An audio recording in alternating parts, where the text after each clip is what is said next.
As the Mayflower first caught sight of land off the coast of Massachusetts, that first group of pilgrims could not have imagined what would become of this land. Whilst they were only seeking a place where they could experience freedom of worship, as with many things in life, the reality became much bigger than the original idea.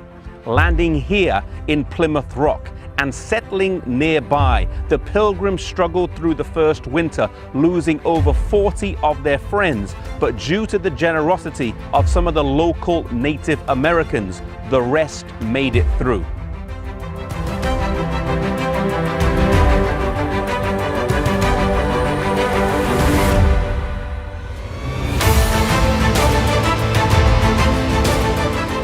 As the years passed and more people made the journey over, settlements were founded and the East Coast became more and more populated until eventually there were 13 colonies.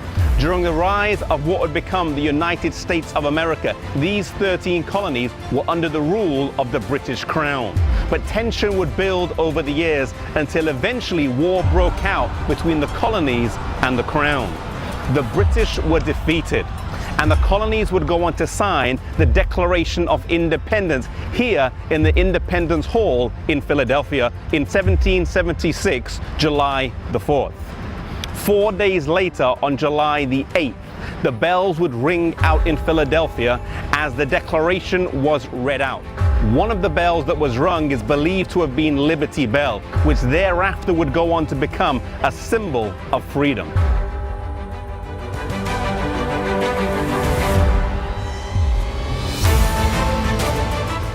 Over the years, America will become a haven for those seeking refuge from religious persecution.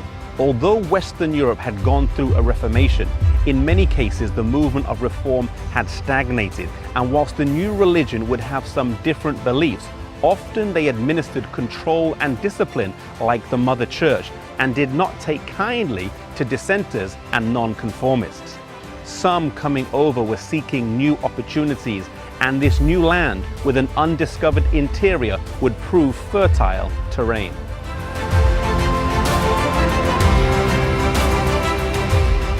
The new pilgrims recognized the tyranny that had been imposed in Europe with state-run churches and were familiar with the corruption where church officials and priests were sometimes little more than civil servants. Thus, as the founding fathers set out the Constitution and the Bill of Rights that would form the basis of the United States of America, they were very careful that the two institutions of church and state should remain separate. It would read, "Congress shall make no law respecting the establishment of religion or prohibiting the free exercise thereof."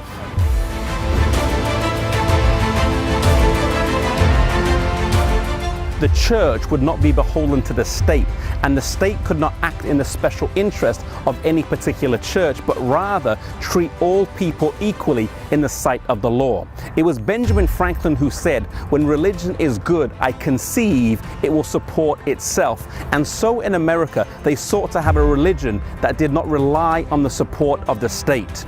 And so this encouraged more than one church to form. There was not, and there is not, a national church of America, an official denomination or religion, but rather America was founded on the principle of the separation of church and state.